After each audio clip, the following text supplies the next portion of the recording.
Algérie-Mali, lors de sa dernière apparition médiatique, le président Abdelmadjid Tebboune a effleuré le dossier financier, où il a appelé à un retour à la légitimité au plus vite, et à redonner la parole au peuple. Certains partis ont tenté d'interpréter les déclarations du président de la République, d'envenimer la situation entre les dirigeants des deux pays, afin que la réponse vienne rapidement des dirigeants financiers. Le Premier ministre malien Choukal Mega a remercié l'Algérie, en sa qualité de président du comité de suivi de l'accord de paix et de réconciliation dans l'État malien, pour son soutien et sa solidarité avec son pays. Choukal Mega a adressé un message spécial à l'Algérie et à ses dirigeants, les remerciant pour leur solidarité active et leur soutien continu au peuple et au gouvernement du Mali. Parlant de « l'accord d'Alger », issu du processus de l'accord de paix et de réconciliation proposé par l'Algérie, le même responsable a estimé que cet accord est la priorité la plus importante du président de transition, Assimi Goïta, et de son gouvernement. Le porte-parole a souligné que le gouvernement de son pays veut donner suite à l'accord de paix et de réconciliation au Mali issu du processus algérien, soulignant l'importance de faire des concessions par toutes les parties dans l'intérêt du Mali. Revenant sur les déclarations du président de la République, Abdelmadjid Tebboune, concernant le Mali, ce dernier a menacé ceux qui ont attaqué les Algériens avec des armes dans la cité financière de Gao, d'en rendre compte. Le président Tebboune a déclaré « Le dossier des Algériens qui ont été agressés avec des armes à Gao n'est pas encore clos, et le dossier des diplomates algériens qui ont été enlevés et dont 2 ont été martyrisés également. Qui ont abouti à l'intégration de 26 000 ex-combattants au sein des forces armées et de défense. » Le secrétaire général des Nations Unies et le président de la Commission de l'Union africaine ont exprimé leur satisfaction dans une déclaration conjointe après les résultats de la réunion de niveau décisionnel sur certains aspects de l'accord pour la paix et la réconciliation au Mali tenue à Bamako du 1 au 5 août courant. Les deux organisations notent, avec satisfaction le consensus auquel les parties sont arrivées pour l'intégration de 26 000 ex-combattants au sein des forces armées et de défense et d'autres services de l'État, ainsi que sur les réformes institutionnelles non liées à la révision de la Constitution. Le secrétaire général des Nations Unies et le président de la Commission de l'Union africaine relèvent la mise en place d'une commission ad hoc pour traiter d'aspects sur lesquels un consensus doit encore être trouvé, notamment la gestion au cas par cas des cadres civils et militaires des mouvements signataires, y compris en relation avec la chaîne de commandement, explique-t-on dans la déclaration conjointe. Par ailleurs, le secrétaire général des Nations Unies et le président de la Commission de l'Union africaine félicitent les parties pour leur engagement renouvelé en faveur de la paix et de la réconciliation, avant de les assurer de la disponibilité continue des Nations Unies et de l'UA, dans le cadre de la médiation internationale conduite par l'Algérie, à continuer à œuvrer avec elles en vue de mener à son terme le processus de paix.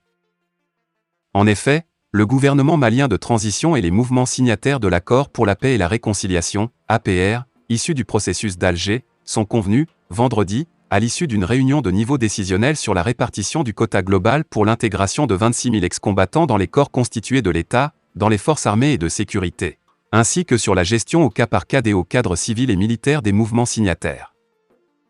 Les parties maliennes, mouvements armés et gouvernement, ont annoncé l'intégration de 26 000 ex-combattants en 2 tranches de 13 000. La première tranche est repartie selon le quota ayant fait l'objet d'un consensus entre les parties et la seconde tranche sur une période de 2 ans. Des mouvements armés séparatistes, qui revendiquent depuis 2012 une meilleure intégration politique et économique des régions du nord du Mali, ont engagé des offensives contre le pouvoir central, allant jusqu'à occuper certaines régions et villes principales du nord. Grâce à la médiation engagée par certains pays et organisations internationales, avec l'Algérie comme chef de file, un accord pour la paix et la réconciliation a été signé entre les principaux mouvements armés et le gouvernement malien le 15 mai et 20 juin 2015. La Fondation Maliba a procédé ce vendredi à la remise de dons à l'endroit de 2 établissements sanitaires de Bamako.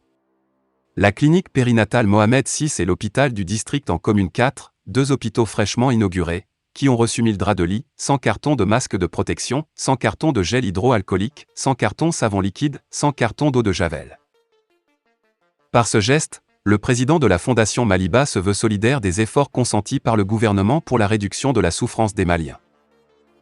La ministre de la Santé Dieminatou Sangaré, qui a réceptionné la donation, a exprimé toute sa gratitude et son satisfecit à l'endroit du donateur. Les directeurs des 2 établissements ont également salué le geste et ont assuré de la bonne utilisation des produits.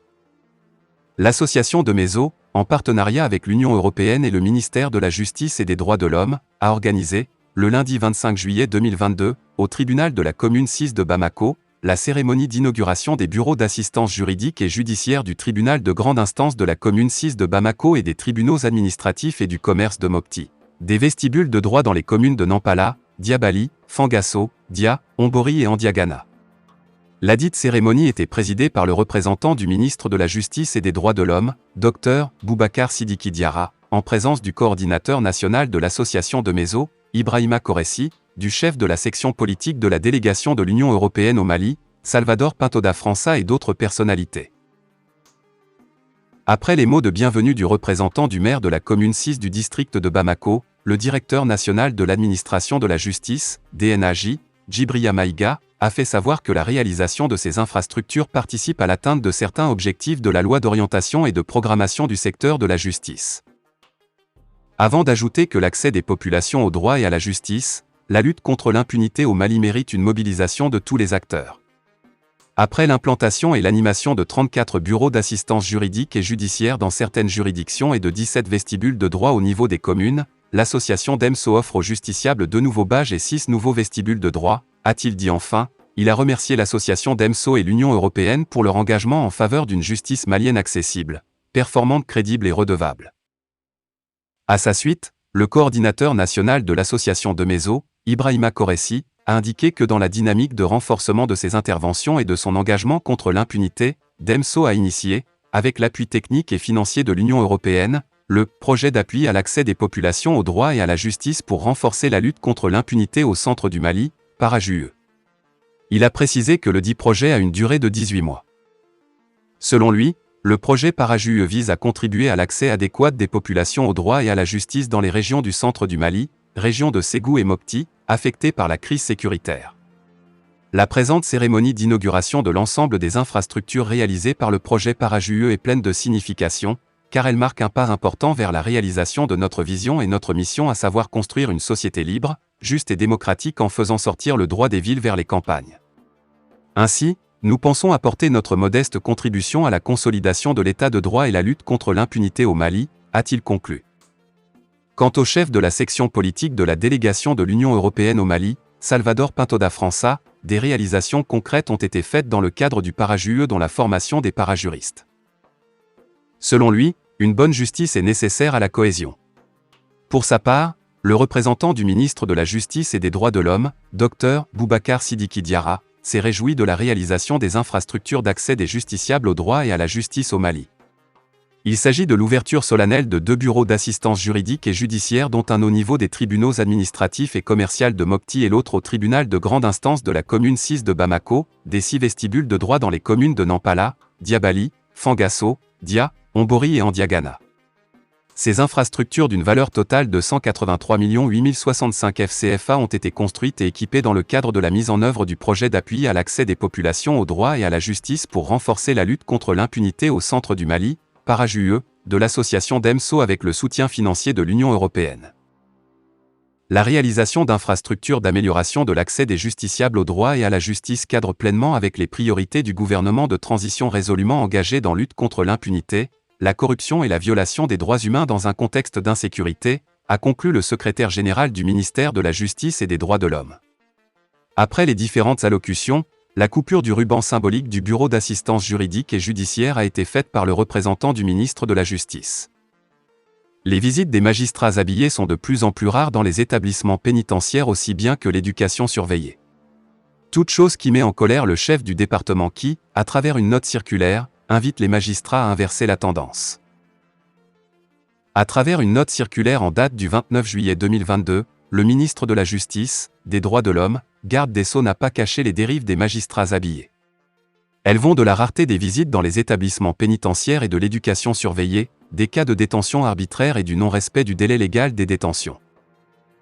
Pour le ministre, cette situation constitue à la fois une contrainte majeure pour le respect des droits de l'homme et une bonne distribution du service public de la justice.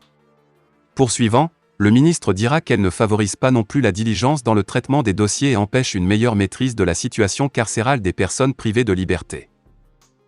C'est ainsi que le ministre a rappelé les magistrats à l'ordre. Les arguments ne manquent pas pour le ministre Mamadou Kassogué. Selon lui, les dispositions pertinentes de l'article 2018 du Code de procédure pénale sont claires en la matière. Les états prévus par le présent article sont adressés au président de la chambre d'accusation et au procureur général dans le trimestre.